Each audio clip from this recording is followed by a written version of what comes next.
Dr. James Surratt here. Thanks for joining me. Today, I want to talk to you just a little bit about GLP-1 microdosing. There's this question out there on the internet. Does GLP-1 microdosing equal weight loss? Is this a weight loss strategy? Or is this simply an anti-inflammatory strategy? Or is it maybe a maintenance strategy? And my true belief here is that at the end of this video, that you'll have a better understanding of what it looks like to use GLP-1 medications in a way that leads to sustainable or more long-term weight loss down the road.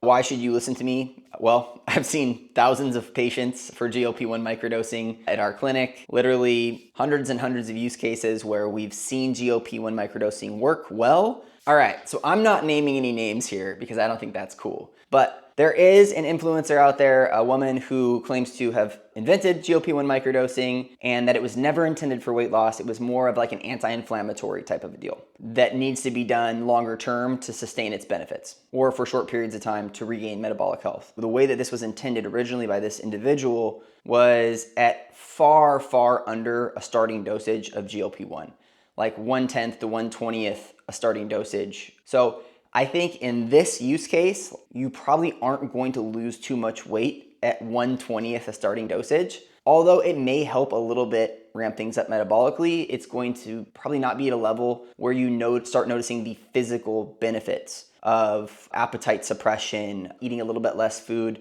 craving control, that type of thing. You're not really going to notice that at 1/20th the dose. I've microdosed a ton, like microdosed a ton with patients where we've started off at like 1/10th the dosage. And we usually have to bump up a little bit before somebody, like the rubber meets the road and somebody actually starts to feel something on the medication. My definition of a good starting place for somebody who just wants to lose weight microdosing is usually around the 1/2 starting dose mark. Sometimes a little bit less. We always run blood work on patients. So one of the things that I like to see specifically is how insulin resistant they are. So hemoglobin A1C and a fasting insulin. If these are really, really high for people, then we might need to start a little bit higher. I still never start at a standard starting dosage with any of my patients. In terms of frequency, we usually inject a couple times a week for people to keep levels more consistent in the bloodstream.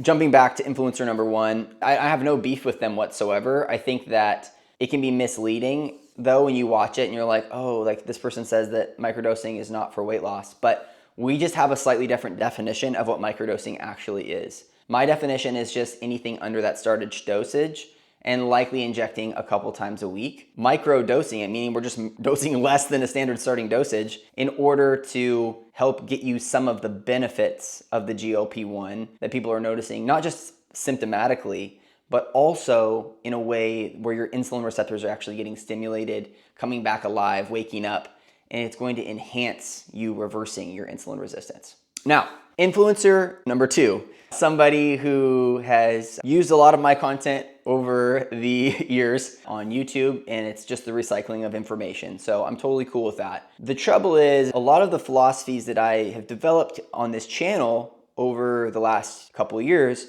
have been taken and adapted in a way that is telling you that you need to take higher dosages of the medication initially, which I don't really like because that's just stimulating receptors quite heavily. You know, once you get up 2-3 times, like you're following the back of the box. I'm just not a huge advocate for continually increasing the medication because I feel like it's irresponsible to us checking the things in your blood work that actually need to be checked to figure out why you're not losing weight to begin with.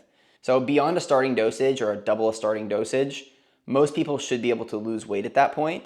And if you're not, then you need to take a step back and say, okay, we need to lift the hood and figure out, okay, well, where is your blood sugar? Where is your insulin? Where are your hormones? Do you have a bunch of inflammation or thyroid issues that are blocking you from losing weight? Is increasing this dosage of medication actually gonna just solve the problem right out? Or are you gonna bump up, maybe lose a pound or two and then stall again? Because let me tell you one thing, whether you're on semaglutide, tirzepatide, or retatrutide, whichever one you're on, doesn't really matter. Whatever stalls you on semaglutide will stall you on retatrutide ultimately. You might lose a little more weight loss and you might have a little bit more success on retatrutide or tirzepatide than you do on semaglutide, but what stalls you on one will stall you on the other. Remember that. So next time you get shiny object syndrome and you're like, maybe I should switch GLPs because things have plateaued, halt, stop that line of thinking and think back. Fundamentally, is there anything that needs to change in me physically before increasing this dosage or changing medication. Because odds are, especially if you're beyond a starting dosage, that there's something else there that's blocking you. Coming back to influencer number 2, they also state that microdosing is only for maintenance. If this was true, literally the hundreds and hundreds of people that we've seen through our clinic not only would have not lost weight, I think they would have been like, they would have been super frustrated and asked for their money back. We have over a 90% and 93% success rate with our patients. And the reason why is because we implement microdosing and we are using dosages below a starting dose for the majority of people. The important things to know about that strategy are 1, yes, weight loss will be a little bit slower, but slow weight loss is sustainable weight loss. You know, when you lose 3 pounds a week, easy come, easy go. And a lot of muscle will go if you're not careful. When you're losing weight a little bit slower, it buys you a little bit more time to be able to, 1, not lose muscle and not put yourself in a huge caloric deficit, but it buys you more time to actually adopt the lifestyle principles needed to be able to sustain the results long term, whether you stay on the medication or not. The second part of this is the lower you stay on the GLP-1, the easier it is to drop down on a maintenance phase to an even lower dosage or to come off entirely. So if your goal is to be not dependent on any medication, and that's my goal for every single patient, by the way, I want you to be able to metabolically heal, reverse your insulin resistance, and be in a place where your body has healed itself. You are no longer reliant on a GLP-1. Now, whether you stay on a GLP-1 or not is up to you, and it's up to your provider. So when I'm working with patients and they hit that spot where they say, wow, I've hit my goal weight, and then we look at the labs and we're like, yeah, we did it. No longer insulin resistant, they can make the decision to slowly titrate off, or maybe you're an individual that really still suffers from cravings. You're like, wow, maybe you're an alcoholic, or you have an idea that you might be an alcoholic. You know, you have to have your 2 glasses of wine a night.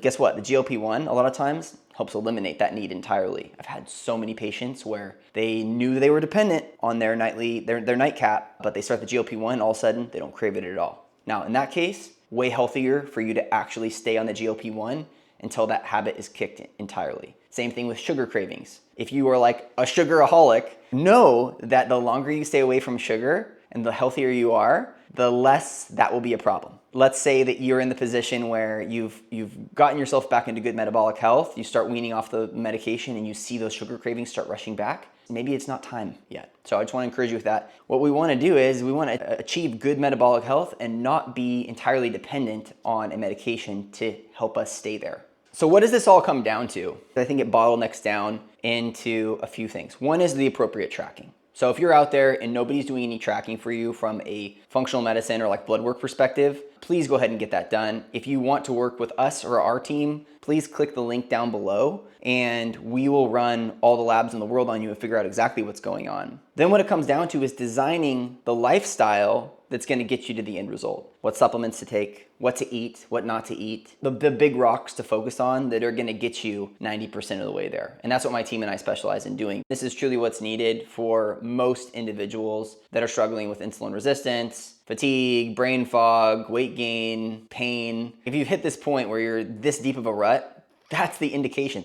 That's the use case for the GLP-1. It's to dig you out of the hole quickly, faster than you could have done it by yourself and buy you more motivation. Then we hit patients with some hormone replacement therapy, draw their labs, we figure out where their weak points are, we solve it, and we just get people results way faster than they could have got on their own, number 1, without any of this stuff. Because otherwise you feel like you're just punching a brick wall. Then it gives you a good exit strategy if you choose with the GLP-1, because you know at that point your body is healed and the reasons why you gained the weight have been covered.